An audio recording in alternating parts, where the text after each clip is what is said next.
Okay, hello and welcome to another Facebook Live with Glensheen's director Dan Hartman. I guess is me. So today I've had a couple days off, but today I'm going to come back and we're going to talk about the smoking room. It's actually one of my favorite rooms in all of Glensheen for a variety of reasons, but I just think it's a sweet room that gets overlooked a lot. It has a lot of the cool architectural features that the breakfast room has that people come to love.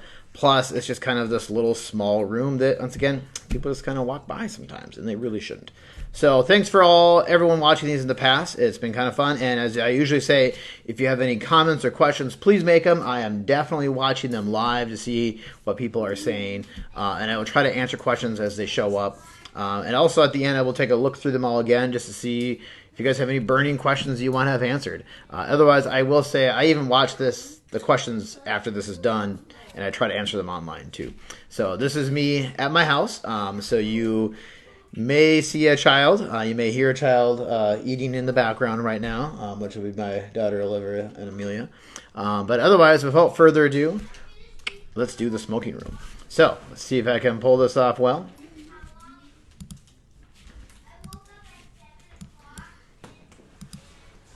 Okay, so the smoking room.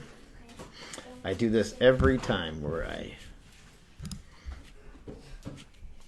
forget I have to pull this window down. So this is the smoking room. This is that room that I talk about. This is kind of up, down shot. But these are my favorite features.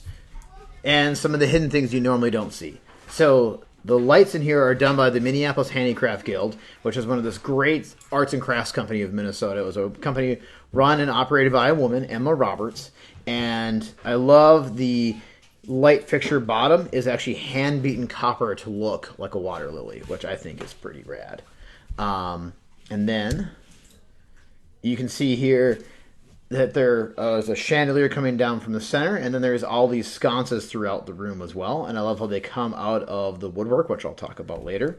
Notice the red tinge here in the wood, though. And then back to that center chandelier coming down, a lot of people miss the lily pad that is actually at the very top of the ceiling. And it's easy to miss because it's at the ceiling. Sorry, Jeff, there actually is a fireside chat. It's just a weak fire. I started it too early. If you look, you'll see these little decorative patterns in the wood. Those are usually also typically missed, so it's kind of fun to show some of that stuff off. And thanks for the question, Rebecca. And I think you're from Texas, so thanks for chiming in. This is it's actually the second room down the hall, the next one to the reception room and the living room. I like this shot because it shows a close-up of this little statuette in the smoking room. And just look at the detail on this bronze statue. And I love that this artist is of such fame that you'll actually see a similar piece actually in the Met in New York City. But look at that shoe. I just think that's incredible. And you can also see the connection point on the leg of the horse. And I'm also going to see if I can change something so you guys can see the terrible hand gestures that I'm trying to make here. Or not. All right. So this is the woodwork. The woodwork is this process that's called jindai suji. It's where you take a blowtorch and you actually burn the wood several times, and then you scrape the burn off. And the idea is that it actually highlights the grains, and you can see that well here. And for some woods like this, the cypress wood, it actually brings out these different colors. And in cypress, it brings out the red. And so I love the little red tinges, which is part of the aesthetic of this room. Once again, that process is jindai suji. For years, we used to say it was an acid treatment, but actually we've learned now that it is just simply a blowtorch, and then you take, like a brush and you brush off the burn. Some people actually keep the burn, but this is what it happened here. Here's a close-up shot of just kind of the mechanics of the door handle that goes into the closet, and I just love the simplicity of the door handle. And when you push the dial, it's just a very simple lever.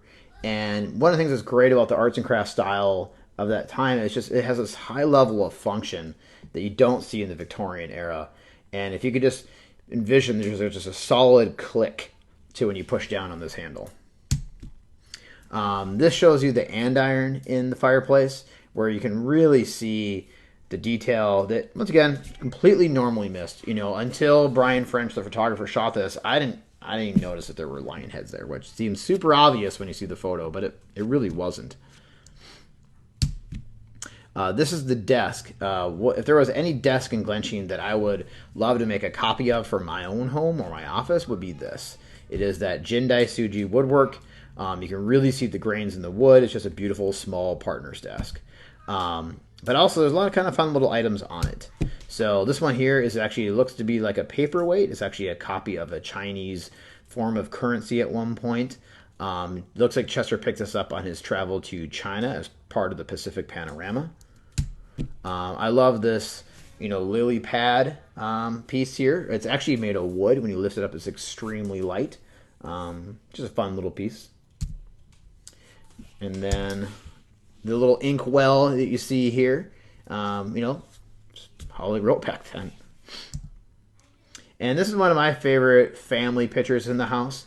And it just shows that, the Condon family are just like anyone else. And here on Lake Superior, your kids are going to go swimming. And I love this shot of Chester as a father, playing with little Robert, here in Lake Superior. The photo was labeled Park Point. So I just love that they were actually here in Duluth at Park Point. There's a larger version of the photo too. And this is poor Elizabeth's head on the bottom here. Sorry, Elizabeth. Also, you'll see... Why am I out of presentation? I love this little Hotel Duluth memorabilia. I think this is a fun little ad. And then the glass block box. So they must have purchased something at the glass box here in Duluth. And I just love a little insignia there. This is we don't know for sure, but it looks like it's a group of Republican legislators at the Minnesota State Capitol. And you can see Chester over here to the left. And by the way, sorry, it's driving me crazy that it's not in actual presentation mode if you people who do slideshows. And then one of my last items on here is this is a advertising brochure for the city of Duluth. And, I think it's just kind of a great representation of what looks like to be the 1940s era. But my favorite part is that in the inside, and they're advertising of people to visit Duluth. They have a giant picture of Glensheen. I don't know the exact date of this piece for sure, but I can tell you that Glensheen was not open to the public. But I love that they had an image of a private residency to sell people on visiting the city of Duluth, which I think is kind of hilarious, actually.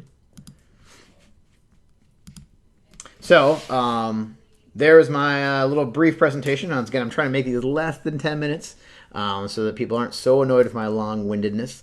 But hopefully people are enjoying these little details of Glensheen. This was one of mine I really, frankly, like a lot. I wouldn't be surprised if I did this milking room twice, because I just think there's so much to this room, and I could really expand on some of the things I talked about today, even more so. But yeah, if you have any questions about stuff, let me know. And I, frankly, still really enjoy still doing these things, so let me know. And be safe out there, and let's all hope it warms up nice this weekend. See you guys.